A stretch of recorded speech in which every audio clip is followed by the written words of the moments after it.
जहां एक तरफ लोकसभा चुनाव के आखिरी के 2 चरणों का मतदान बाकी है, वहीं दूसरी तरफ उत्तर प्रदेश की राजनीति और गर्माती जा रही है। यूपी की सियासत में अपना दमखम रखने वाले प्रतापगढ़ जिले के कुंडा से विधायक और जनसत्ता दल लोकतांत्रिक के मुखिया रघुराज प्रताप सिंह उर्फ राजा भैया ने अपनी अंतिम चाल चलते हुए मिर्जापुर लोकसभा सीट पर समाजवादी पार्टी को समर्थन देने का ऐलान कर दिया है।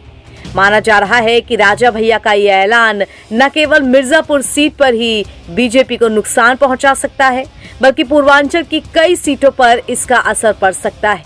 यानी कि नुकसान भारतीय जनता पार्टी के पाले का ही होगा। जिन सीटों पर बीजेपी को नुकसान उठाना पड़ सकता है, उनमें प्रतापगढ़, जौनपुर, मिर्जापुर और इलाहाबाद की सीटें शामिल हैं।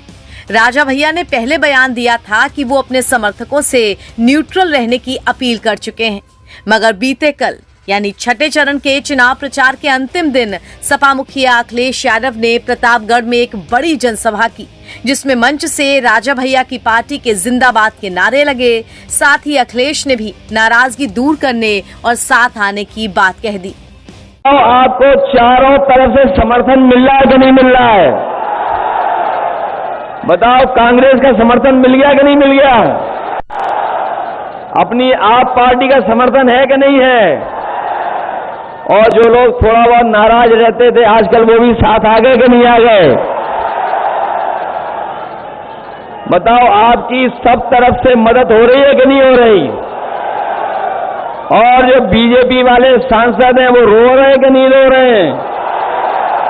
वो रो इसलिए रहे कि इस बार प्रतापगढ़ से वो लाखों वोटों से हार के जा रहे हैं।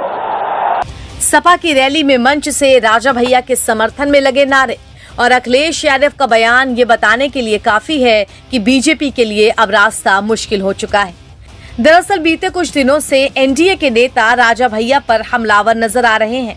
इसमें केंद्रीय मंत्री अनुप्रिया पटेल और रामदास अठावले शामिल हैं। अनुप्रिया पटेल ने कौशाम्बी और प्रतापगढ़ में चुनावी प्रचार करते हुए राजा भैया पर हमला बोला था। उन्होंने कहा था कि कुछ लोग कुंडा को अपनी जागीर समझते हैं और ये सुनहरा मौका है उन्हें सबक सिखाने का। ऐसे में अटकलें लगाई जा रही थी कि राजा भैया के खिलाफ बयानबाजी बीजेपी को भारी पड़ सकती है, और अब वही होता दिखाई दे रहा है। बता दें कि कुछ हफ्ते पहले राजा भैया और केंद्रीय गृह मंत्री अमित शाह की मुलाकात हुई थी। तब ऐसे कयास लगाए जा रहे थे कि बीजेपी को राजा भैया का साथ मिल सकता है, लेकिन मुलाकात के कुछ ही दिन बाद राजा भैया ने अपने समर्थकों के बीच ऐलान कर दिया कि वो अपने स्वविवेक से ही उम्मीदवार को वोट दें। समाजवादी पार्टी को राजा भैया का साथ मिलना किसी बड़े फायदे से कम नहीं नजर आ रहा, क्योंकि अब यूपी की जिन 27 सीटों पर मतदान बाकी है, वहां क्षत्रिय मतदाता प्रभावी हैं और राजा भैया ठाकुरों के बड़े नेताओं में से एक हैं।